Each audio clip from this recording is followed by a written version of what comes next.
ಸ್ನೇಹಿತರೆ ಹಾಗೂ SSLC ವಿದ್ಯಾರ್ಥಿಗಳಿಗೆ ರಾಕೇಶ್ ಮುಗ್ಧಮಿಡ್ ಚಾನಲ್ಗೆ ಆತ್ಮೀಯವಾಗಿ ಸ್ವಾಗತ.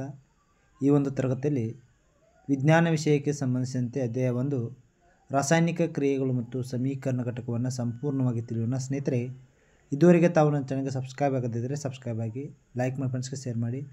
ನಾವು ಮಾಡಿರ್ತಕ್ಕಂಥ ಎಲ್ಲ ವಿಡಿಯೋಗಳನ್ನ ತಾವು ವೀಕ್ಷಣೆ ಮಾಡಬೇಕಾದ್ರೆ ತಪ್ಪದೆ ಪಕ್ಕದಲ್ಲಿರ್ತಕ್ಕಂಥ ಬೆಲ್ಲೈಕನ್ ಒತ್ತಿ ನಿಮಗೆ ನೋಟಿಫೈ ಆದ ಮೂಲಕ ಎಲ್ಲ ವಿಡಿಯೋಗಳು ದೊರೆತಕ್ಕಂಥದ್ದು. ಈಗ ರಾಸಾಯನಿಕ ಕ್ರಿಯೆಗಳು ಮತ್ತು ಸಮೀಕರಣಗಳ ಘಟಕದಲ್ಲಿ ಪ್ರಾರಂಭದಲ್ಲಿ ರಾಸಾಯನಿಕ ಕ್ರಿಯೆ ಅಂದರೆ ಏನು ತಿಳ್ಕೊಂಡ ನಂತರ ಅದರ ವಿಧಗಳೆಷ್ಟು, ಸಮೀಕರಣಗಳಂದರೆ ಏನು, ಆಮೇಲೆ ಉತ್ಕರ್ಷಣ ಕ್ರಿಯೆ, ಅಪಕರ್ಷಣ ಕ್ರಿಯೆ, ಉತ್ಕರ್ಷಣ ಕ್ರಿಯೆಯ ಪರಿಣಾಮಗಳನ್ನು ಈ ಘಟಕದಲ್ಲಿ ತಿಳ್ಕೊಂಡ.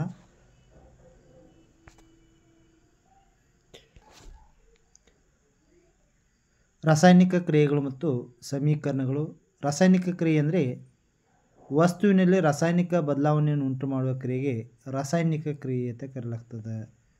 ಇದರರ್ಥ ಈ ಕ್ರಿಯೆ ಜರುಗಿದಾಗ ಏನಾಯ್ತಂದ್ರೆ ಪ್ರಾರಂಭದಲ್ಲಿ ವಸ್ತುವಿನ ಸ್ವಭಾವ ಬದಲಾಗಿ ಹೊಸ ವಸ್ತು ಉಂಟಾಗ್ತದೆ. ಉದಾಹರಣೆಗೆ ಒಂದು ರಾಸಾಯನಿಕ ಕ್ರಿಯೆ ನಡೆದಕ್ಕಂದ್ರೆ ರಾಸಾಯನಿಕ ಬದಲಾವಣೆ ಆಗಬೇಕು. ಉದಾಹರಣೆಗೆ ಅದು ವಸ್ತುವಿನ ಸ್ಥಿತಿಯಲ್ಲಿ ಬದಲಾವಣೆ ಆಗ್ಬೋದು, ಅಥವಾ ವಸ್ತುವಿನಲ್ಲಿ ಅನಿಲ ಬಿಡುಗಡೆ ಆಗ್ಬೋದು, ತಾಪದಲ್ಲಿ ಏರಿಕೆ ಆಗ್ಬೋದು. ಈ ರೀತಿ ಒಂದು ರಾಸಾಯನಿಕ ಬದಲಾವಣೆ ಅಂದರೆ ಬೇಕಾದ್ರೆ ಎಲ್ಲ ಗುಣಲಕ್ಷಣ ನೋಡ್ಬೋದು. ಅದಕ್ಕೆ ಏನಾಗ್ತಾರೋ ರಾಸಾಯನಿಕ ಕ್ರಿಯೆ ನಡೆದಿದೆ ಅಂತ ತಿಳ್ಕೊಬೇಕಾದ್ರೆ ನಿರ್ಧರಿಸ್ತಕ್ಕಂಥ ಪ್ರಮುಖ ಅಂಶಗಳು ಯಾವಂದ್ರೆ, ಮೊದಲನೇದು ಸ್ಥಿತಿಯ ಬದಲಾವಣೆ. ಉದಾಹರಣೆಗೆ ಬೆಳ್ಳಿಯ ನೈಟ್ರೇಟ್ ದ್ರಾವಣವನ್ನು ಪೊಟ್ಯಾಷಿಯಂ ಅಯೋಡೈಡ್ ದ್ರಾವಣದೊಳಗೆ ಹಾಕಿದಾಗ ಏನಾಗ್ತದಂದ್ರೆ ಬೆಳ್ಳಿಯ ಅಯೋಡೈಡ್ ಆಗ್ತದೆ, ಅಂದರೆ ಹಳದಿ ಬಣ್ಣದ ಪ್ರಕ್ಷೇಪ ಉಂಟಾಗ್ತದೆ. ಇದರ ಮೂಲಕ ಗೊತ್ತಾಗ್ತದೆ ಸ್ಥಿತಿ ಬದಲಾವಣೆ ಆಗ್ತದೆ. ಬೆಳ್ಳಿಯ ನೈಟ್ರೇಟ್ ದ್ರಾವಣ ಇರ್ತದೆ, ಅಥವಾ ಪೊಟ್ಯಾಷಿಯಂ ಅಯೋಡೈಡ್ ದ್ರಾವಣ ಹಾಕಿದಾಗ ಹಳದಿಯ ಪ್ರಕ್ಷೇಪ ಉಂಟಾಗ್ತದೆ. ಅಂದರೆ ಬೆಳ್ಳಿಯ ಅಯೋಡೈಡಿಗೆ ಪೊಟ್ಯಾಷಿಯಂ ನೈಟ್ರೇಟ್ ಬೆಳ್ಳಿಯ ಅಯೋಡೈಡಿಗೆ ಹಳದಿ ಬಣ್ಣ ಪ್ರಕ್ಷೇಪ ಉಂಟಾಗ್ತದೆ. ಇದರಿಂದ ಹೇಳ್ಬೋದು ಸ್ಥಿತಿಯಲ್ಲಿ ಬದಲಾವಣೆ ಆಯಿತು. ಕೆಲವೊಮ್ಮೆ ರಾಸಾಯನಿಕ ಕ್ರಿಯೆ ನಡೆದಾಗ ಬಣ್ಣದಲ್ಲೂ ಸಹ ಬದಲಾವಣೆ ಆಗ್ತದೆ.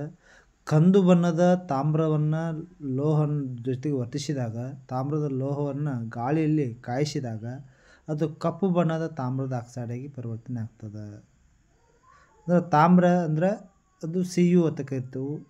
ಅದು ಆಕ್ಸಿಜನ್ ಜೊತೆಗೆ ವರ್ತಿಸಿದಾಗ ತಾಮ್ರದ ಆಕ್ಸೈಡಾಗಿ ಕಪ್ಪು ಬಣ್ಣಕ್ಕೆ ತಿರುಗ್ತದೆ, 2Cu ಆಗ್ತದೆ. ಇನ್ನು ಒಮ್ಮೊಮ್ಮೆ ರಾಸಾಯನಿಕ ಕ್ರಿಯೆಯಲ್ಲಿ ಅನಿಲ ಸಹ ಬಿಡುಗಡೆ ಆಗ್ತದೆ. ಸೀಸದ ನೈಟ್ರೇಟನ್ನು ನಾವು ಕಾಯಿಸಿದಾಗ ಕಂದು ಬಣ್ಣದ ನೈಟ್ರೋಜನ್ ಡೈಆಕ್ಸೈಡ್ ಅನಿಲ ಬಿಡುಗಡೆ ಆಗ್ತದೆ, 2PbNO3 ಟ್ವೈಸ್ ಅಂತ ಕರಿತದೆ. ಅಂದರೆ ಸೀಸದ ನೈಟ್ರೇಟ್ ಅನ್ನೋ ಸೂತ್ರ. ಇದನ್ನು ಕಾಯಿಸಿದಾಗ ಕಂದು ಬಣ್ಣದ ಧೂಮ ಯಾವುದಂದ್ರೆ ನೈಟ್ರೋಜನ್ ಡೈಆಕ್ಸೈಡ್ 4NO2 ಅಂತ ಅದ. ಆಮೇಲೆ ಸೀಸದ ಆಕ್ಸೈಡ್ 2PbO ಪ್ಲಸ್ ಆಕ್ಸಿಜನ್ ಬಿಡುಗಡೆ ಆಗ್ತದೆ. ಅದರಲ್ಲಿ ಆಕ್ಸಿಜನ್ ಬಿಡುಗಡೆ ಆಗೋದು ನೋಡ್ಬೋದು. ಇನ್ನು ತಾಪದಲ್ಲೂ ಸಹ ಬದಲಾವಣೆ ಆಗ್ಬೋದು. ಅಂದರೆ ನೀರಿನೊಂದಿಗೆ ಸೋಡಿಯಂ ವರ್ತಿಸಿದಾಗ ಉಷ್ಣ ಬಿಡುಗಡೆ ಆಗ್ತದೆ. ಇಲ್ಲಿ ತಾಪದ ಬದಲಾವಣೆ ನಾವು ವೀಕ್ಷಣೆ ಮಾಡ್ಬೋದು. 2Na plus 2H2 to 2NaOH plus H2 plus ಉಷ್ಣ ಅಂತ ಕರಿತೀವಿ. ಇವೆಲ್ಲ ರಾಸಾಯನಿಕ ಕ್ರಿಯೆಗೆ ಆಗ್ತಕ್ಕಂಥ ಉದಾಹರಣೆಗಳು.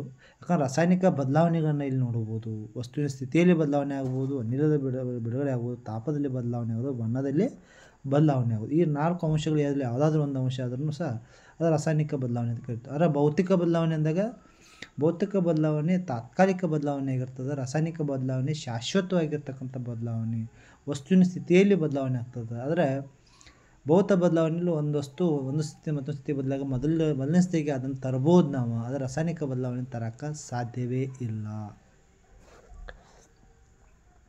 ಇನ್ನು ರಾಸಾಯನಿಕ ಸಮೀಕರಣ ಅಂದರೆ ಏನು ನೋಡ್ರಿ. ಒಂದು ಉದಾಹರಣೆ ತೆಗೆದುಕೊಳ್ಳೋಣ. ಮ್ಯಾಗ್ನೇಷಿಯಂ ಪಟ್ಟಿಯನ್ನು ಆಕ್ಸಿಜನ್ನೊಂದಿಗೆ ಉರಿಸಿದಾಗ ಅದು ಮ್ಯಾಗ್ನೇಷಿಯಂ ಆಕ್ಸೈಡಾಗಿ ಪರಿವರ್ತನೆ ಆಗ್ತದೆ. ಇನ್ನು ಪದಗಳಲ್ಲಿ ಬರೆದಾಗ ನಾವು magnesium plus oxygen goes to magnesium oxide ಅಂತ ಕರಿತೇವೆ. ಅಂದರೆ ಮ್ಯಾಗ್ನೇಷಿಯಂ ಪ್ಲಸ್ ಆಕ್ಸಿಜನ್ ಇವೆರಡು ಪ್ರತಿವರ್ತಕ ಆದರೆ ಮ್ಯಾಗ್ನೇಷಿಯಂ ಆಕ್ಸೈಡ್ ತಂದು ಉತ್ಪನ್ನ ಆಗ್ತದೆ. ಹೀಗೆ ರಾಸಾಯನಿಕ ಬದಲಾವಣೆಗೆ ಒಳಗಾಗುವ ವಸ್ತುಗಳಾದ ಮ್ಯಾಗ್ನೇಷಿಯಂ ಆಕ್ಸಿಜನ್ ಪ್ರತಿವರ್ತಕ ಆದರೆ ಕ್ರಿಯೆಯಲ್ಲಿ ಉತ್ಪನ್ನ ಸಿಗ್ತಕ್ಕಂಥದ್ದು ಹೊಸ ವಸ್ತು ಮ್ಯಾಗ್ನೇಷಿಯಂ ಆಕ್ಸೈಡ್ ಉಂಟಾಗ್ತದೆ. ಅಂದರೆ ಇಲ್ಲಿ ರಾಸಾಯನಿಕ ಸಮೀಕರಣ ಬರೀಬೇಕಾದ್ರೆ ಪ್ರತಿವರ್ತಕ ಹಾಗೂ ಉತ್ಪನ್ನಗಳು ಎರಡಕ್ಕಿಂತ ಹೆಚ್ಚು ಇದ್ದರೆ ಪ್ರತಿಯೊಂದು ನಡುವೆ ಸಂಕಲನ ಹಾಕಬೇಕಾಗ್ತದೆ. ಬಾಣದ ಗುರುತು ಹಾಕಿ ರಾಸಾಯನಿಕ ಕ್ರಿಯೆ ದಿಕ್ಕನ್ನು ಸೂಚಿಸಬೇಕಾಗ್ತದೆ. ರಾಸಾಯನಿಕ ಕ್ರಿಯೆಯಲ್ಲಿ ಪ್ರತಿವರ್ತಕ ಮತ್ತು ಉತ್ಪನ್ನಗಳನ್ನು ಸಂಕೇತಗಳ ರೂಪದಲ್ಲಿ ವ್ಯಕ್ತಪಡಿಸುವುದಕ್ಕೆ ರಾಸಾಯನಿಕ ಸಮೀಕರಣ ಅಂತ ಕರೆಯಲಾಗ್ತದೆ. Mg plus O2 goes to MgO magnesium oxygen ತೋರಿಸಿದಾಗ ಮ್ಯಾಗ್ನೇಷಿಯಂ ಆಕ್ಸೈಡ್ ಆಗಿ ಉಂಟಾಗ್ತಕ್ಕಂಥದ್ದು. ಅದರ ಸಮೀಕರಣ ಸರಿದೂಗಿಸೋದು ಅಂದರೆ ಏನು? ಒಂದು ರಾಸಾಯನಿಕ ಕ್ರಿಯೆಯೊಳಗೆ ರಾಶಿಯನ್ನು ಸೃಷ್ಟಿ ಮಾಡೋಕ್ಕೂ ಸಾಧ್ಯ ಇಲ್ಲ, ಲಯಗೊಳಿಸೋಕ್ಕೂ ಸಾಧ್ಯವಿಲ್ಲ. ಆದ್ದರಿಂದ ರಾಸಾಯನಿಕ ಕ್ರಿಯೆಯಲ್ಲಿ ಉತ್ಪನ್ನಗಳಿರುವ ಧಾತುಗಳ ಒಟ್ಟು ರಾಶಿಯು ಪ್ರತಿವರ್ತಕದಲ್ಲಿರುವ ಧಾತುಗಳ ಒಟ್ಟು ರಾಶಿಗೆ ಸಮವಾಗಿರಬೇಕು. ಅಂದರೆ ಪ್ರತಿವರ್ತಕದಲ್ಲಿ ಎಷ್ಟು ರಾಶಿ ಇರ್ತದೆ ಅಷ್ಟೇ ಉತ್ಪನ್ನಗಳಲ್ಲಿ ರಾಶಿ ಇರಬೇಕಾಗ್ತದೆ. ಆದ್ದರಿಂದ ಪ್ರತಿ ಧಾತುವಿನ ಪರಮಾಣುಗಳ ಸಂಖ್ಯೆ ರಾಶಿಯ ಮೊದಲು ಎಷ್ಟಿರ್ತದೆ ನಂತರನೂ ಸಹ ಅಷ್ಟೇ ಇರಬೇಕಾಗ್ತದೆ. ಇಲ್ಲಿ ಉದಾಹರಣೆ ನೋಡಿದಾಗ ಮ್ಯಾಗ್ನೀಷಿಯಂ ಆಕ್ಸಿಜನ್ ಜೊತೆ ತೋರಿಸಿದಾಗ ಮ್ಯಾಗ್ನೀಷಿಯಂ ಆಕ್ಸೈಡ್ ಆಗ್ತದೆ. ಈ ಮೇನ್ ರಾಸಾಯನಿಕ ಸಮೀಕರಣದಲ್ಲಿ ಪ್ರತಿವರ್ತಕದಲ್ಲಿ ಆಕ್ಸಿಜನ್ ಪರಮಾಣುಗಳು 2 ಅದಾವು, ಉತ್ಪನ್ನಗಳಲ್ಲಿ ಆಕ್ಸಿಜನ್ ಪರಮಾಣು 1 ಅದ. ಆದ್ದರಿಂದ ಉತ್ಪನ್ನಗಳಲ್ಲಿ ವಸ್ತುವಿನ ಹಿಂದೆ 2 ಬರೀಬೇಕಾಗ್ತದೆ. ಅವಾಗ Mg + O2 = 2Mg ಆಗ್ತದೆ. ಈಗ ಪ್ರತಿವರ್ತಕ ಮತ್ತು ಉತ್ಪನ್ನಗಳ ಆಕ್ಸಿಜನ್ ಸಂಖ್ಯೆ ಸರಿದೂಗಿಸ್ತು. ಆದರೆ ಉತ್ಪನ್ನಗಳಲ್ಲಿರುವ ಮ್ಯಾಗ್ನೀಷಿಯಂ 2 ಪರಮಾಣು ಸರಿದೂಗಿಸಲು ಪ್ರತಿವರ್ತಕದಲ್ಲಿ ಮ್ಯಾಗ್ನೀಷಿಯಂ ಹಿಂದೆ 2 ಬರೀಬೇಕಾಗ್ತದೆ. ಅವಾಗ 2Mg + O2 = 2Mg ಆಗ್ತದೆ. ಹೀಗೆ ಪ್ರತಿವರ್ತಕ ಮತ್ತು ಉತ್ಪನ್ನಗಳ ನಡುವೆ ಪರಮಾಣು ಸಂಖ್ಯೆ ಸರಿದೂಗಿಸಲಾಗ್ತದೆ. ಇದನ್ನು ಸರಿದೂಗಿಸಿದ ರಾಸಾಯನಿಕ ಸಮೀಕರಣ ಅಂತ ಕರೆಯಲಾಗ್ತದೆ. ಇನ್ನೂ ಕೆಲವು ಉದಾಹರಣೆಗಳನ್ನು ನೋಡ್ಕೋತಗೋಣ. ಹೈಡ್ರೋಜನ್ ಕ್ಲೋರಿನ್ ಜೊತೆ ಯೋಚಿಸಿದಾಗ ಹೈಡ್ರೋಕ್ಲೋರಿಕ್ ಆಗ್ತದೆ. ಕಚ್ಚಾ ಸಮೀಕರಣ H2 + Cl2 = 2HCl ಆಗ್ತದೆ. ಸರಿದೂಗಿಸಿದ ಸಮೀಕರಣದಾಗ ಹೈಡ್ರೋಜನ್ 2 ಅದ, ಪ್ರತಿವರ್ತಕ ಕ್ಲೋರಿನ್ 2 ಅದಾವು. ಆದರೆ ಉತ್ಪನ್ನಗಳಲ್ಲಿ ಹೈಡ್ರೋಜನ್ ಕ್ಲೋರಿನ್ ಒಂದೊಂದು ಇರೋದ್ರಿಂದ ಅದರ ಹಿಂಭಾಗದಲ್ಲಿ 2 ಕೊಡಬೇಕು. ಆವಾಗ 2HCl ಆಗ್ತದೆ. ಇನ್ನು Na + H2O = NaOH + H2. ಇಲ್ಲಿ ನಾವು ಎಲ್ಲಿಂದ ರಾಸಾಯನಿಕ ಸಮೀಕರಣ ಸರಿದೂಗಿಸ್ಬೇಕಂದ್ರೆ ಹೈಡ್ರೋಜನ್ನಲ್ಲಿ ಹೈಡ್ರೋಜನ್ 2 ಅದಾವು, ಸೋಡಿಯಮು 1 ಅದ, ಈ ಕಡೆ ಸೈಡ್ 2 ಅದ. ಆಮೇಲೆ ಆಕ್ಸಿಜನ್ನು ಇಲ್ಲಿ ನೋಡಿದಾಗ 1 ಅದ, ಇಲ್ಲಿಯೂ 1 ಅದ. ಆದರೆ ಸೋಡಿಯಮನ್ನು ನಾವು ಬ್ಯಾಲೆನ್ಸ್ ಮಾಡ್ಬೇಕಾದ್ರೆ 2Na + 2H2O = 2NaOH + H2 ಆಗ್ತದೆ. ಅದೇ ರೀತಿಯಾಗಿ ತಾಮ್ರ ಬೆಳ್ಳಿಯ ನೈಟ್ರೇಟ್ ಯೋಚಿಸಿದಾಗ ತಾಮ್ರದ ನೈಟ್ರೇಟ್ ಪ್ಲಸ್ ಬೆಳ್ಳಿ ಉಳಿತದೆ. ಇಲ್ಲಿ ಸರಿದೂಗಿಸಿದ ರಾಸಾಯನಿಕ ಸಮೀಕರಣ ಈ ರೀತಿ ಬರ್ತದೆ. ಇನ್ನು ಅಭ್ಯಾಸದಲ್ಲಿ ಕೆಲವೊಂದು ಪ್ರಶ್ನೆಗಳನ್ನು ಕೊಟ್ಟಿದ್ದರು. ಈ ಕೆಳಗಿನ ಹೇಳಿಕೆಯನ್ನು ರಾಸಾಯನಿಕ ಸಮೀಕರಣ ರೂಪದಲ್ಲಿ ಪರಿವರ್ತಿಸಿ ನಂತರ ಅವುಗಳನ್ನು ಸರಿದೂಗಿಸಿ. ಹೈಡ್ರೋಜನ್ ನೈಟ್ರೋಜನ್ ಜೊತೆಗೆ ಹೋಲಿಸಿದಾಗ ಅಮೋನಿಯಾ ಆಗ್ತದೆ. ಇದು ಅಭ್ಯಾಸದ ಮಧ್ಯದಲ್ಲಿರ್ತಕ್ಕಂಥ ಪ್ರಶ್ನಾವಳಿಗಳು. ಅಂದರೆ ಹೈಡ್ರೋಜನ್ ಅಂದಾಗ H2, ನೈಟ್ರೋಜನ್ ಅಂದಾಗ N2, H2 ಹೊರಿಸಿದಾಗ ಅಮೋನಿಯಾ NH3 ಆಗ್ತದೆ. ನಂತರ ರಾಸಾಯನಿಕ ಸಮೀಕರಣ ಧರಿಸಬೇಕಾಗ್ತದೆ. ಪ್ರತಿವರ್ತಕ ಒಟ್ಟು ರಾಶಿ ಉತ್ಪನ್ನಗಳ ಒಟ್ಟು ರಾಶಿಗೆ ಸಮ ಆಗುವಂತೆ ಸರಿದೂಗಿಸಬೇಕು. ಇಲ್ಲಿ ಹೈಡ್ರೋಜನ್ 3 ಇರೋದ್ರಿಂದ ಇಲ್ಲಿ ಹೈಡ್ರೋಜನ್ 3 ಮಾಡಬೇಕಾಗ್ತದೆ. ಅದರ ಹೈಡ್ರೋಜನ್ 2 ಅದಾವೆ, 3 ಮತ್ತು 2 + 6 ಆಗ್ತದೆ. ಅವಾಗ 3 2 6, ಇಲ್ಲೂ 2 3 6 ಆಗ್ತದೆ. ಅವಾಗ ನೈಟ್ರೋಜನ್ 2 ಆಗ್ತದೆ, ಕರ್ಸರ್ ನೈಟ್ರೋಜನ್ 2 ಮಾಡಬೇಕಾಗ್ತದೆ. ಇನ್ನು ಹೈಡ್ರೋಜನ್ ಸಲ್ಫೈಡ್ ಅನಿಲ ಗಾಳಿಯಲ್ಲಿ ಉರಿಸಿದಾಗ ನೀರು ಮತ್ತು ಸಲ್ಫರ್ ಡೈಆಕ್ಸೈಡ್ ಪರಿವರ್ತನೆ ಆಗ್ತದೆ. 2HGS + 3O2 = 2HGO + 2SO2 ಆಗ್ತದೆ. ಬೇರಿಯಂ ಕ್ಲೋರೈಡ್ ಅಲ್ಯೂಮಿನಿಯಂ ಸಲ್ಫೇಟ್ನೊಂದಿಗೆ ಬೆರೆಸಿ ಅಲ್ಯೂಮಿನಿಯಂ ಕ್ಲೋರೈಡ್ ಮತ್ತು ಬೇರಿಯಂ ಸಲ್ಫೇಟ್ ಪ್ರಕ್ಷೇಪ ಉಂಟಾಗ್ತದೆ. 3BaCl2 + Al2SO4 thrice = 2AlCl3 + 3BaSO4 ಆಗ್ತದೆ. ಇನ್ನು ಪೊಟ್ಯಾಷಿಯಂ ಲೋಹ ನೀರಿನ ಜೊತೆಗೆ ವರ್ತಿಸಿ ಪೊಟ್ಯಾಷಿಯಂ ಹೈಡ್ರಾಕ್ಸೈಡ್ ಮತ್ತು ಹೈಡ್ರೋಜನ್ಗಳ ಉತ್ಪತ್ತಿ ಮಾಡ್ತದೆ. 2K + H2O = 2KOH + H2 ಬಿಡುಗಡೆ ಆಗ್ತದೆ. ಇನ್ನು calcium hydroxide + carbon dioxide = calcium carbonate + ನೀರು ಆಗ್ತದೆ. CaOH tries + CO2 = CaCO3 + H2 ಆಗ್ತದೆ. ಸತು ಬೆಳ್ಳಿಯ ನೈಟ್ರೇಟ್ ಜೊತೆ ವರ್ತಿಸಿದಾಗ ಸತುವಿನ ನೈಟ್ರೇಟ್ ಆಗಿ ಪ್ಲಸ್ ಬೆಳ್ಳಿ ಉಂಟಾಗ್ತದೆ. Zn + 2AgNO3 = ZnNO3 tries + 2Ag ಆಗ್ತದೆ. ಇನ್ನು ಅಲ್ಯೂಮಿನಿಯಂ ತಾಮ್ರದ ಕ್ಲೋರೈಡ್ ಜೊತೆ ವರ್ತಿಸಿದಾಗ ಅಲ್ಯೂಮಿನಿಯಂ ಕ್ಲೋರೈಡ್ ಪ್ಲಸ್ ತಾಮ್ರ ಸಿಗ್ತದೆ. 2Al + 3CuCl2 = 2AlCl3 + 3Cu ಆಗ್ತದೆ. ಇನ್ನು ಬೇರಿಯಂ ಕ್ಲೋರೈಡ್ ಪೊಟ್ಯಾಷಿಯಂ ಸಲ್ಫೇಟ್ ಜೊತೆ ತೋರಿಸಿದಾಗ ಬೇರಿಯಂ ಸಲ್ಫೇಟ್ ಪೊಟ್ಯಾಷಿಯಂ ಕ್ಲೋರೈಡ್ ಉಂಟಾಗ್ತದೆ. BaCl2 + K2SO4 + BaSO4 + 2KCl ಆಗ್ತದೆ. ಅದರ ರಾಸಾಯನಿಕ ಸಮೀಕರಣ ಬರಿಬೇಕಾದ್ರೆ ಇನ್ನೂ ಕೆಲವು ಅಂಶಗಳು ಗೊತ್ತಿರಬೇಕು. ಏನಂದ್ರೆ ಪ್ರತಿವರ್ತಕ ಮತ್ತು ಉತ್ಪನ್ನಗಳ ರಾಸಾಯನಿಕ ಅಣುಸೂತ್ರ ಜೊತೆಗೆ ಅವುಗಳ ಭೌತ ಸ್ಥಿತಿಯನ್ನು ಸಹ ಬರೀಬೇಕು. ಘನ ಸ್ಥಿತಿ ಇದ್ದಾಗ ಎಸ್ ಅಂದರೆ ಸಾಲಿಡ್ ಅಂತ ಕರಿತಾವೆ. ದ್ರವ ಸ್ಥಿತಿ ಅಂದರೆ ಲಿಕ್ವಿಡ್ ಅದನ್ನು ಎಲ್ಲದನ್ನು ಸೂಚಿಸ್ತವೆ. ಅನಿಲ ಅಂದರೆ ಗ್ಯಾಸ್ ಜಿಯನ್ನು ಸೂಚಿಸ್ತವೆ. ಇನ್ನು ಜಲಿ ಅಂದರೆ ಅಕ್ವಿಯಸ್ ಅದನ್ನು ಏಕ್ಯುದಿಂದ ಸೂಚಿಸ್ತೇವೆ. ಇನ್ನು ಉತ್ಪನ್ನಗಳು ಅನಿಲವಾಗಿದ್ದರೆ ಮೇಲ್ಮುಖ ಬಾಣ ಗುರುತಿಸ್ತವೆ. ಪ್ರಕ್ಷೇಪ ಆಗಿದ್ದರೆ ಕೆಳಮುಖವಾಗಿ ಬಾಣವನ್ನು ಗುರುತಿಸ್ತೇವೆ. ಇಲ್ಲಿ ಉದಾಹರಣೆಗಳನ್ನು ನಾವು ನೋಡ್ಬೋದು. 2CaO ಅಂದರೆ ಸಾಲಿಡ್ ಸ್ಟೇಟ್ ಆಗಿರ್ತದೆ. ಇನ್ನು ನೀರು ಲಿಕ್ವಿಡ್ ಸ್ಟೇಟ್ ಆಗಿರುತ್ತೆ. ಪ್ಲಸ್ CaOH ಟಾಯ್ಸ್ ಅಕ್ವಿಯಸ್ ಜಲೀಯ ದ್ರಾವಣ ಸ್ಥಿತಿಯಲ್ಲಿ ಇರ್ತಕ್ಕಂಥದ್ದು. ಇನ್ನು ರಾಸಾಯನಿಕ ಕ್ರಿಯೆಯಲ್ಲಿ ಮುಖ್ಯವಾಗಿ 4 ವಿಧಗಳು ಮಾಡ್ತವೆ. ಒಂದು ರಾಸಾಯನಿಕ ಸಂಯೋಗ ಕ್ರಿಯೆ, ರಾಸಾಯನಿಕ ವಿಭಜನೆ ಕ್ರಿಯೆ, ರಾಸಾಯನಿಕ ಸ್ಥಾನಪಲ್ಲಟ ಕ್ರಿಯೆ, ರಾಸಾಯನಿಕ ದ್ವಿಸ್ಥಾನಪಲ್ಲಟ ಕ್ರಿಯೆ ಅಂತ 4 ವಿಧಗಳಾಗಿ ಮಾಡ್ತವೆ. ಈಗ ರಾಸಾಯನಿಕ ಸಂಯೋಗ ಕ್ರಿಯೆ ಅಂದರೆ ಏನು? ಹೆಸರು ಹೇಳ್ತದೆ ಸಂಯೋಗ ಅಂದರೆ 2 ಅಥವಾ ಹೆಚ್ಚು ಪ್ರತಿವರ್ತಕಗಳು ಸಂಯೋಗಗೊಂಡು ಒಂದೇ ಒಂದು ಉತ್ಪನ್ನವನ್ನು ಉಂಟು ಮಾಡಿದರೆ ಆ ಕ್ರಿಯೆಗೆ ಸಂಯೋಗ ಕ್ರಿಯೆ ಅಂತ ಕರಿತವೆ. ಉದಾಹರಣೆಗೆ ಕ್ಯಾಲ್ಸಿಯಂ ಆಕ್ಸೈಡ್ ಅದಕ್ಕೆ ಸುಟ್ಟ ಸುಣ್ಣ ಅಂತ ಕರಿತೇವೆ. ಸುಟ್ಟ ಸುಣ್ಣವನ್ನು ನೀರಿನಲ್ಲಿ ಹಾಕಿದಾಗ ಅದು ಅರಳಿದ ಸುಣ್ಣಾಗಿ ಪರಿವರ್ತನೆ ಆಗ್ತದೆ. ಅಂದರೆ ಕ್ಯಾಲ್ಸಿಯಂ ಆಕ್ಸೈಡ್ ನೀರಿನ ಜೊತೆ ವೇಗವಾಗಿ ವರ್ತಿಸಿ ದೊಡ್ಡ ಪ್ರಮಾಣ ಉಷ್ಣವನ್ನು ಬಿಡುಗಡೆ ಮಾಡುತ್ತಾ ಅರಳಿದ ಸುಣ್ಣ ಅಂದರೆ ಕ್ಯಾಲ್ಸಿಯಂ ಹೈಡ್ರಾಕ್ಸೈಡನ್ನು ಉಂಟು ಮಾಡ್ತದೆ. CaO plus H2O goes to CaOH twice plus ಉಷ್ಣವನ್ನು ಬಿಡುಗಡೆ ಮಾಡ್ತದೆ. ಇಲ್ಲಿ 2 ಪ್ರತಿವರ್ತಕ ಸೇರಿ ಒಂದು ಉತ್ಪನ್ನ ಸಿಕ್ಕಿದೆ. ಅದೇ ರೀತಿಯಾಗಿ 2 ಪ್ರತಿವರ್ತಕ ಸೇರಿ ಒಂದು ಉತ್ಪನ್ನ ಸಿಗ್ತಕ್ಕಂಥದ್ದು ಮತ್ತೊಂದು ಕಂದು ಬಣ್ಣದ ತಾಮ್ರದ ಲೋಹವನ್ನು ಗಾಳಿಯಲ್ಲಿ ಕಾಯಿಸಿದಾಗ ಕಪ್ಪು ಬಣ್ಣದ ತಾಮ್ರದ ಆಕ್ಸೈಡ್ ಆಗ್ತದೆ. 2Cu plus O2 goes to 2Cu ಆಗ್ತದೆ. ಕೆಲವೊಮ್ಮೆ ರಾಸಾಯನಿಕ ಕ್ರಿಯೆ ಜರುಗಿದಾಗ ಶಕ್ತಿಯು ಉಷ್ಣ, ಬೆಳಕು ಹಾಗೂ ಶಬ್ದ ರೂಪದಲ್ಲಿ ಹೊರಸೂಸ್ತದೆ. ಅಂಥ ರಾಸಾಯನಿಕ ಕ್ರಿಯೆಯನ್ನು ಬಹಿರುಷ್ಣಕ ಕ್ರಿಯೆಗಳು ಅಂತ ಕರೆಯಲಾಗ್ತದೆ. ದಹನ ಕ್ರಿಯೆ, ಉಸಿರಾಟ ಕ್ರಿಯೆ, ವಿಘಟನ ಕ್ರಿಯೆ ಮುಂತಾದವುಗಳನ್ನು ಬಹಿರುಷ್ಣಕ ಕ್ರಿಯೆಗಳು ಅಂತ ಕರೆಯಲಾಗ್ತದೆ.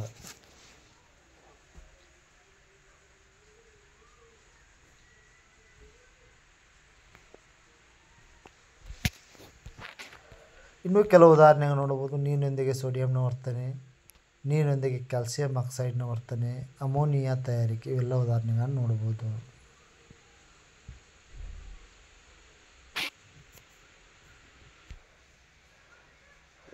ಇನ್ನು ರಾಸಾಯನಿಕ ಕ್ರಿಯೆಯಲ್ಲಿ 2ನೇ ವಿಧ ರಾಸಾಯನಿಕ ವಿಭಜನೆ ಕ್ರಿಯೆ. ಅಂದರೆ ಒಂದು ಪ್ರತಿವರ್ತಕ ಇದ್ದದ್ದು 2 ಅಥವಾ ಹೆಚ್ಚು ಉತ್ಪನ್ನಗಳಾಗಿ ವಿಭಜನೆಗೊಳ್ಳುವ ಕ್ರಿಯೆಯನ್ನು ರಾಸಾಯನಿಕ ವಿಭಜನೆ ಅಂತ ಕರೆಯಲಾಗ್ತದೆ. ಉದಾಹರಣೆಗೆ ಪ್ಯಾರಾಸಲ್ಫೇಟ್ ಹಳ್ಳಗಳನ್ನು ಕಾಯಿಸಿದಾಗ ಫೆರಿಕ್ ಆಕ್ಸೈಡ್, ಸಲ್ಫರ್ ಡೈಆಕ್ಸೈಡ್ ಮತ್ತು ಸಲ್ಫರ್ ಟ್ರೈಆಕ್ಸೈಡಿಗೆ ವಿಭಜನೆ ಆಗ್ತದೆ. ಅದರ ಹಸಿರು ಬಣ್ಣದ ಹರಳು FeSO4 ಪ್ಯಾರಾಸಲ್ಫೇಟ್ ಇದ್ದದ್ದು ಉಷ್ಣ ಕೊಟ್ಟಾಗ ಫೆರಿಕ್ ಆಕ್ಸೈಡ್ ಆಗ್ತದೆ. ಅದರ Fe2O3 ಆಗ್ತದೆ, ಬಿಳಿ ಬಣ್ಣದ ಪುಡಿ ಕೊಡ್ತದೆ. ಆಮೇಲೆ ಗಂಧಕದ ಡೈಆಕ್ಸೈಡ್ ಗಂಧಕ ಟ್ರೈಆಕ್ಸೈಡ್ ಆಗ್ತದೆ. SO2 ಮತ್ತು SO3 ವೆನಿಲಗಳು ಬಿಡುಗಡೆ ಆಗ್ತಾವೆ. 2ನೇ ಉದಾಹರಣೆ ಕ್ಯಾಲ್ಸಿಯಂ ಕಾರ್ಬೋನೇಟನ್ನು ಕಾಯಿಸಿದಾಗ ಕ್ಯಾಲ್ಸಿಯಂ ಆಕ್ಸೈಡ್ ಮತ್ತು ಕಾರ್ಬನ್ ಡೈಆಕ್ಸೈಡ್ ಆಗಿ ಪರಿವರ್ತನೆ ಆಗ್ತದೆ. CaCO3 goes to CaO plus CO2 ಆಗ್ತದೆ. ಇನ್ನು ಸೀಸದ ನೈಟ್ರೇಟನ್ನು ಕಾಯಿಸಿದಾಗ ಸೀಸದ ಆಕ್ಸೈಡ್ ನೈಟ್ರೋಜನ್ ಡೈಆಕ್ಸೈಡ್ ಮತ್ತು ಆಕ್ಸಿಜನ್ ಆಗಿ ವಿಭಜನೆ ಆಗ್ತದೆ. PbNO3 twice goes to 2PbO plus 4NO2 goes to plus O2 ಆಗ್ತದೆ. ಕಂದು ಬಣ್ಣದ ಧೂಮ ಉಂಟಾಗ್ತದೆ. ಕೆಲವೊಮ್ಮೆ ರಾಸಾಯನಿಕ ಕ್ರಿಯೆ ಜರುಗಿದಾಗ ಶಕ್ತಿ ಬಳಕೆಯಾದರೆ ಅಥವಾ ಹೀರಿಕೆಯಾದರೆ ಅಂತಹ ರಾಸಾಯನಿಕ ಕ್ರಿಯೆಯನ್ನು ಅಂತರುಷ್ಣ ಕ್ರಿಯೆ ಅಂತ ಕರೆಯಲಾಗ್ತದೆ. ಬಳಕೆಯಾಗುವ ಶಕ್ತಿ ಉಷ್ಣ, ಬೆಳಕು ಮತ್ತು ವಿದ್ಯುತ್ ಶಕ್ತಿಯ ರೂಪದಲ್ಲಿ ಸಹ ಇರಬಹುದು. ಇನ್ನು ಕೆಲವು ರಾಸಾಯನಿಕಗಳು ಸೂರ್ಯನ ಬೆಳಕಿನ ಸಮ್ಮುಖದಲ್ಲಿ ನಡೆದು ವಿಭಜನೆಗೊಳ್ಳುವಂಥ ರಾಸಾಯನಿಕರಿಗೆ ದ್ಯುತಿ ವಿಭಜನೆ ಕ್ರಿಯೆ ಅಂತ ಕರೆಯಲಾಗ್ತದೆ.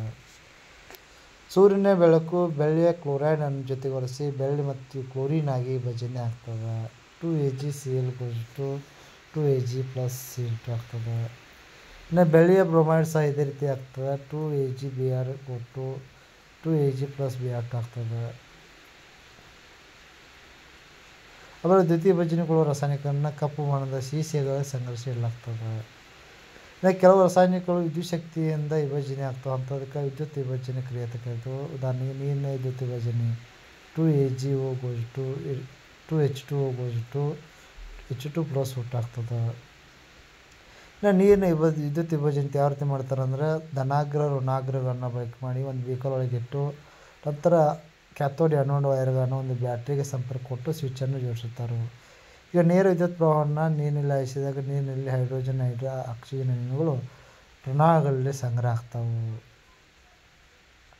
ಆ್ಯನೋಡ್ನಲ್ಲಿ ಆಕ್ಸಿಜನ್ ಕ್ಯಾಥೋಡ್ ಹೈಡ್ರೋಜನ್ ಸಂಗ್ರಹ ಆಗ್ತದೆ. ಅವುಗಳ ಅನುಪಾತ 2:1 ಆಗಿರೋದು ನಮ್ಗೆ ಕನ್ಫರ್ಮ್ ಆಗಿ ಕಂಡು ಬರ್ತವೆ. ಶುದ್ಧ ನೀರು ವಿದ್ಯುತ್ ಅವಾಹಕವಾಗಿದ್ದು ವಾಹಕತೆಯನ್ನು ಉಂಟು ಮಾಡಲು ಕ್ರಿಯೆಗಳು ಮೊದಲು ನೀರಿಗೆ ಸಲ್ಫ್ಯೂರಿಕ್ ಆಮ್ಲದ ಕೆಲವು ಹನಿಗಳನ್ನು ಸೇರಿಸುವುದು ಅತ್ಯವಶ್ಯಕ.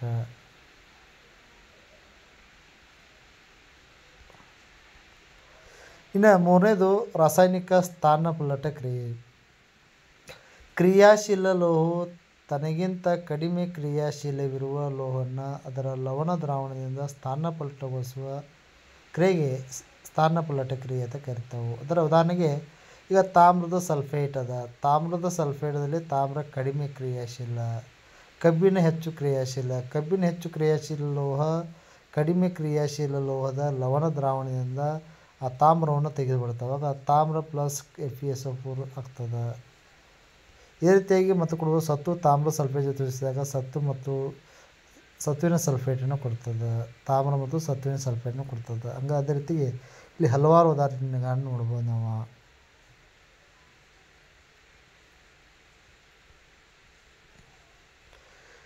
ಇನ್ನು ರಾಸಾಯನಿಕ ದ್ವಿಸ್ಥಾನಪಲ್ಲಟ ಕ್ರಿಯೆ ಅಂದರೆ ಏನು ನೋಡ್ರಿ. ಸೋಡಿಯಂ ಸಲ್ಫೇಟ್ ಜೊತೆಗೆ ಬೇರಿಯಂ ಕ್ಲೋರೈಡ್ ವರ್ತಿಸಿದರೆ ಸೋಡಿಯಂ ಕ್ಲೋರೈಡ್ ಲವಣ ಆಗ್ತದೆ ಮತ್ತು ಬೇರಿಯಂ ಸಲ್ಫೇಟ್ ಸಿಗ್ತದೆ. ಅಂದರೆ Na2SO4 ಪ್ಲಸ್ BaCl2ದಾಗ ಇಲ್ಲಿ ಅಯಾನುಗಳು ವಿನಿಮಯ ಆಗಿದಾವೆ. SO4Cl2 ಋಣ ಅಯಾನುಗಳು, Na ಮತ್ತು Ba ಧನ ಅಯಾನುಗಳು. ಸೋಡಿಯಂ ಸಲ್ಫೇಟದಲ್ಲಿರುವ ಋಣ ಅಯಾನು ಇದ್ದುದು ಬೇರಿಯಂ ಜೊತೆ ಕುಡಿಯತಿ, ಸೋಡಿಯಂ ಇದ್ದುದು ಕ್ಲೋರಿನ್ ಜೊತೆ ಕುಡಿಯತಿ. ಇಲ್ಲಿ ಪರಸ್ಪರ ಎರಡು ಪ್ರತಿವರ್ತಕಗಳ ನಡುವೆ ಅಯಾನುಗಳು ವಿನಿಮಯ ಆಗಿದಾವೆ. ಹೀಗೆ ಎರಡು ಪ್ರತಿವರ್ತಕಗಳ ನಡುವೆ ಅಯಾನು ವಿನಿಮಯ ಕ್ರಿಯೆಯಿಂದ ನಡೀತಕ್ಕಂಥ ರಾಸಾಯನಿಕ ಕ್ರಿಯೆ ದ್ವಿಸ್ಥಾನಪಲ್ಲಟ ಕ್ರಿಯೆ ಅಂತ ಕರೆಯಲಾಗ್ತದೆ. ಈ ಕ್ರಿಯೆಯಲ್ಲಿ ಬಿಳಿ ಬಣ್ಣದ ಜಲ ವಿಲೀನಗೊಳ್ಳದ ವಸ್ತು ಬೇರಿಯಂ ಸಲ್ಫೇಟ್ ಸಿಗ್ತದೆ. ಇದನ್ನು ಪ್ರಕ್ಷೇಪ ಅಂತ ಕರಿತೇವೆ. ಪ್ರಕ್ಷೇಪ ಅಂದರೆ ರಾಸಾಯನಿಕ ಕ್ರಿಯೆಯಲ್ಲಿ ಜಲ ವಿಲೀನಗೊಳ್ಳದ ವಸ್ತು ಉಂಟಾದ್ರೆ ಅಂಥ ಕ್ರಿಯೆಗೆ ಪ್ರಕ್ಷೇಪಣ ಕ್ರಿಯೆ ಅಂತ ಕರಿತೇವೆ. ಇನ್ನು ದ್ವಿಸ್ಥಾನಪಲ್ಲಟ ಕ್ರಿಯೆಗೆ ಇನ್ನೂ ಹಲವಾರು ಉದಾಹರಣೆಗಳನ್ನು ಕೊಡ್ಬೋದು. ಆ ಉದಾಹರಣೆಗಳನ್ನು ಇಲ್ಲಿ ಕೊಡಲಾಗಿದೆ. ಇವುಗಳನ್ನು ವಿದ್ಯಾರ್ಥಿಗಳು ನೋಡ್ಕೊಳ್ಬೇಕಾಗ್ತದೆ.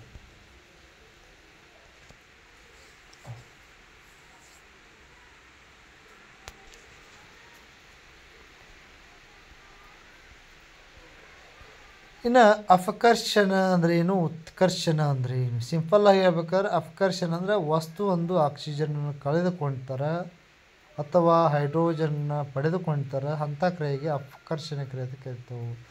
ಯಾವುದೇ ಒಂದು ರಾಸಾಯನಿಕ ಕ್ರಿಯೆಯಲ್ಲಿ ವಸ್ತು ಒಂದು ಏನು ಮಾಡಬೇಕಂದ್ರೆ ಆಕ್ಸಿಜನ್ನ ಕಳೆದುಕೊಳ್ಬೇಕು ಅಥವಾ ಹೈಡ್ರೋಜನ್ನ ಪಡೆದುಕೊಳ್ಬೇಕು. ಅಂಥ ಕ್ರಿಯೆಗೆ ಅಪಕರ್ಷಣ ಕ್ರಿಯೆ ಅಂತ ಕರಿತೇವೆ. ಉದಾಹರಣೆಗೆ ಜಿಂಕ್ ಆಕ್ಸೈಡ್ ಕೋಕು ಜೊತೆಗೆ ವರ್ತಿಸಿದಾಗ ಜಿಂಕ್ ಮತ್ತು ಕಾರ್ಬನ್ ಮೊನಾಕ್ಸೈಡ್ ಆಗಿ ಪರಿವರ್ತನೆ ಆಗ್ತದೆ. ZnO plus C Zn plus C ಆಗ್ತದೆ. ಈ ಕ್ರಿಯೆಯಲ್ಲಿ ZnO ಆಕ್ಸಿಜನ್ ಕಳೆದುಕೊಂಡು Zn ಆಗಿ ಅಪಕರ್ಷಣೆಗೊಳ್ತದೆ. ಇನ್ನು ನೈಟ್ರೋಜನ್ ಹೈಡ್ರೋಜನ್ ತೋರಿಸಿದಾಗ ಅಮೋನಿಯಾ ಆಗ್ತದೆ. Na2 ಪ್ಲಸ್ 3H2 2NH3 ಆಗ್ತದೆ. ಈ ಕ್ರಿಯೆಯಲ್ಲಿ ನೈಟ್ರೋಜನ್ ಹೈಡ್ರೋಜನ್ ಜೊತೆ ಪಡೆದುಕೊಂಡು ಅಮೋನಿಯಾ ಆಗಿ ಪರಿವರ್ತನೆ NH3 ಆಗಿ ಅಪಕರ್ಷಣೆಗೊಳ್ತದೆ. ಇನ್ನು ಉತ್ಕರ್ಷಣ ಕ್ರಿಯೆ ಅಂದರೆ ಏನು? ಒಂದು ರಾಸಾಯನಿಕ ಕ್ರಿಯೆಯಲ್ಲಿ ವಸ್ತುವೊಂದು ಆಕ್ಸಿಜನನ್ನು ಪಡೆದುಕೊಂಡ್ರೆ ಅಥವಾ ಹೈಡ್ರೋಜನನ್ನು ಕಳೆದುಕೊಂಡ್ರೆ ಅಂಥ ಕ್ರಿಯೆಗೆ ಉತ್ಕರ್ಷಣ ಕ್ರಿಯೆ ಅಂತ ಕರೆಯಲಾಗ್ತದೆ. ಉದಾಹರಣೆಗೆ ಕಾರ್ಬನ್ ಆಕ್ಸಿಜನ್ ತೋರಿಸಿದಾಗ ಕಾರ್ಬನ್ ಡೈಆಕ್ಸೈಡ್ ಆಗ್ತದೆ. C+O2 CO2. ಈ ಕ್ರಿಯೆಯಲ್ಲಿ ಆಕ್ಸಿಜನ್ ಪಡೆದುಕೊಂಡು ಕಾರ್ಬನ್ ಡೈಆಕ್ಸೈಡ್ ಉತ್ಕರ್ಷಣೆ ಆಗ್ತದೆ. ಇದೇ ರೀತಿಗೆ ಹೈಡ್ರೋಜನ್ ಸಲ್ಫೈಡ್ ಕ್ಲೋರಿನ್ ಜೊತೆ ತೋರಿಸಿದಾಗ ಸಲ್ಫೈಡ್ ಪ್ಲಸ್ ಹೈಡ್ರೋಕ್ಲೋರಿಕ್ ಆಮ್ಲ ಆಗ್ತದೆ. ಇಲ್ಲಿ ಹೈಡ್ರೋಜನ್ ಸಲ್ಫೈಡ್ ಇದು ಹೈಡ್ರೋಜನ್ ಕಳೆದುಕೊಂಡು ಸಲ್ಫೈಡ್ ಆಗಿ ಪರಿವರ್ತನೆ ಆಗ್ತದೆ, ಉತ್ಕರ್ಷಣೆಗೊಳ್ತದೆ.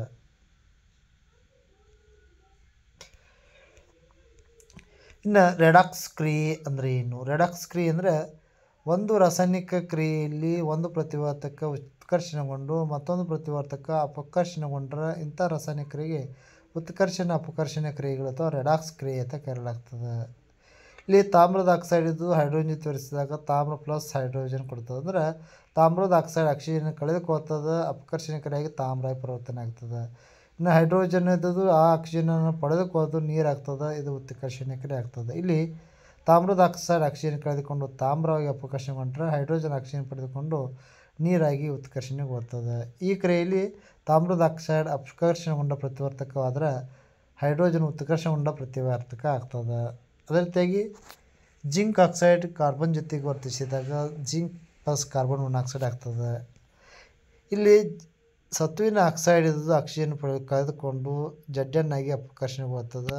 ಇನ್ನು ಆಕ್ಸಿಜನ್ ಪಡೆದುಕೊಂಡು ಆಕ್ಸಿಜನ್ ಪಡೆದುಕೊಂಡು ಕಾರ್ಬನ್ ಮೊನಾಕ್ಸೈಡಿಗೆ ಉತ್ಕರ್ಷಣೆಗೊಳ್ತದೆ.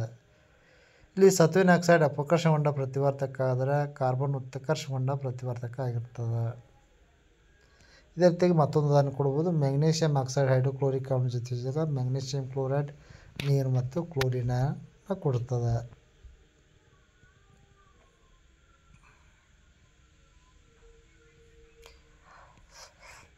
ಇನ್ನು ಉತ್ಕರ್ಷಣೆ ಕ್ರಿಯೆಯ ಪರಿಣಾಮಗಳು 2 ಪರಿಣಾಮಗಳು ಬರ್ತವೆ. ಒಂದು ನಶಿಸುವಿಕೆ, ಇನ್ನೊಂದು ಕಮ್ಮಟುವಿಕೆ. ಈಗ ನಶಿಸುವಿಕೆ ಅಂದರೆ ಏನು? ಕೆಲವು ಲೋಹಗಳನ್ನು ತೇವಾಂಶ, ಗಾಳಿ, ಆಮ್ಲ ಜೊತೆಗೆ ವರ್ತಿಸಿದಂದ್ರೆ ಅವು ತಮ್ಮ ಹೊಳಪನ್ನು ಕಳೆದುಕೊಳ್ತಾವೆ. ಕೆಲವು ಲೋಹಗಳು ತೇವಾಂಶ, ಗಾಳಿ, ಆಮ್ಲ ಜೊತೆ ವರ್ತಿಸಿದಾಗ ತಮ್ಮ ಹೊಳಪನ್ನು ಕಳೆದುಕೊಳ್ತಾವೆ. ಈ ಕ್ರಿಯೆಗೆ ನಶಿಸುವಿಕೆ ಅಂತ ಕರೀತಾರೆ. ಉದಾಹರಣೆಗೆ ಕಬ್ಬಿಣವನ್ನು ಗಾಳಿಯಲ್ಲಿ ತೆರೆದಿಟ್ಟಾಗ ಗಾಳಿಯ ತೇವಾಂಶ ಜೊತೆ ವರ್ತಿಸಿ ಕಬ್ಬಿಣ ತುಕ್ಕು ಹಿಡಿತದೆ, ಜಂಗ್ ಹಿಡಿತದೆ. ಕಬ್ಬಿಣ ತುಕ್ಕು ಹಿಡಿಯೋದು ನಶಿಸುವಿಕೆ ಕ್ರಿಯೆಗೆ ಕಾರಣ. ಇನ್ನು ಬೆಳ್ಳಿಯ ಮೇಲೆ ಕಪ್ಪು ಲೇಪವನ್ನು ಬರ್ಬೋದು. ಬೆಳ್ಳಿದು ಕಫ್ ಹಾಕೈತಂದ್ರೆ ಅದು ನಶಿಸುವಿಕೆ ಆಗೈತಿ. ತಾಮ್ರದ ಮೇಲೆ ಹಸಿರು ಲೇಪನ ಬರ್ತದ್ರೆ ಅವೆಲ್ಲ ಹಾಳಾಗತ್ತವೆ. ನಶಿಸುವಿಕೆ ಇವೆಲ್ಲ ಉದಾಹರಣೆ ಕೊಡ್ಬೋದು ನಾವು. ಇನ್ನು ಕಮ್ಮಟುವಿಕೆ ಎಂದಾಗ ಕೊಬ್ಬು ಮತ್ತು ಎಣ್ಣೆ ಪದಾರ್ಥವನ್ನು ಗಾಳಿಯಲ್ಲಿ ತೆರೆದಿಟ್ಟಾಗ ಅವು ಉತ್ಕರ್ಷಣೆಗೊಂಡು ಅವುಗಳ ವಾಸನೆ ಮತ್ತು ರುಚಿಯಲ್ಲಿ ಬದಲಾವಣೆ ಆಗ್ತದೆ. ಇದಕ್ಕೆ ಕಮ್ಮಟುವಿಕೆ, ರೆನ್ಸಿಡಿಟಿ ಅಂತ ಕರೀತಾರೆ. ಆದರೆ ಈ ಕಮ್ಮಟುವಿಕೆಯನ್ನು ತಡೆಗಟ್ಟತಕ್ಕಂಥ ಪ್ರಮುಖ ಕ್ರಮಗಳೇನು? ಕೊಬ್ಬು ಅಥವಾ ಎಣ್ಣೆಗಳನ್ನು ಹೊಂದಿರುವ ಪದಾರ್ಥಗಳಿಗೆ ಉತ್ಕರ್ಷಣೆಗೊಳ್ಳುವುದನ್ನು ತಡೆಗಟ್ಟಾಗ ಪ್ರತಿ ಉತ್ಕರ್ಷಣ ಕಾರ್ಯಗಳನ್ನು ಯೂಸ್ ಮಾಡ್ತಾರೆ. ಇಂಥ ಪದಾರ್ಥಗಳು ಗಾಳಿ ಪ್ರವೇಶಿಸದೆ ಸಂಗ್ರಹಿಸುವುದರಿಂದ ಉತ್ಕರ್ಷಣೆಗೊಳ್ಳುವುದನ್ನು ನಿಧಾನಗೊಳಿಸಬಹುದು. ಇನ್ನು ಚಿಪ್ಸ್ ತಯಾರಕರು ಚಿಪ್ಸ್ ಉತ್ಕರ್ಷಣೆಗೊಳ್ಳುವುದನ್ನು ತಡೆಗಟ್ಟಲು ಚಿಪ್ಸ್ ಪೊಟ್ಟಣದಾಗ ನೈಟ್ರೋಜನ್ ಅನಿಲವನ್ನು ತುಂಬಲಾಗ್ತದೆ. ಹೀಗೆ ಉತ್ಕರ್ಷಣೆ ಕ್ರಿಯೆಯಿಂದ ನಾವೇನು ಮಾಡ್ಬೋದು? ವಸ್ತುಗಳನ್ನು ಹಾಳಾಗದಂತೆ ನೋಡಿಕೊಳ್ಳಬಹುದು. ಇಷ್ಟು ರಾಸಾಯನಿಕ ಕ್ರಿಯೆಗಳು ಮತ್ತು ಸಮೀಕರಣ ಘಟಕದಲ್ಲಿ ಬರ್ತಕ್ಕಂಥ ಪ್ರಮುಖ ಅಂಶಗಳು. ಇವುಗಳಿಗೆ ಸಂಬಂಧಿಸಿದಂತೆ ವಿದ್ಯಾರ್ಥಿಗಳಿಗೆ ಏನಾದರೂ ಡೌಟ್ಸ್ ಇದ್ದರೆ ನಾನು ಶೇರ್ ಮಾಡಿ, ಕಮೆಂಟ್ ಮಾಡಿ ಅಂತ ಹೇಳ್ತಾ, ಇದೇ ರೀತಿಯಾಗಿ ಎಲ್ಲ ಘಟಕಗಳ ಅಭ್ಯಾಸದ ಪ್ರಶ್ನೋತ್ತರಗಳು, ಮಧ್ಯದ ಪ್ರಶ್ನೋತ್ತರಗಳ ವಿಡಿಯೋಗಳು ನನ್ನ ಚಾನಲ್ನಲ್ಲಿ ಲಭ್ಯವಿದ್ದು ವಿದ್ಯಾರ್ಥಿಗಳು ಅವುಗಳು ವೀಕ್ಷಣೆ ಮಾಡಬೇಕಾದ್ರೆ ಪಕ್ಕದಲ್ಲಿರ್ತಕ್ಕಂಥ ಬೆಲ್ ಐಕಾನ್ ಒತ್ತಿ ನಿಮಗೆ ನೋಟಿಫೈ ಆಗೋದ ಮೂಲಕ ಎಲ್ಲ ವಿಡಿಯೋಗಳು ಓದಿರ್ತಕ್ಕಂಥದ್ದು. Thank you.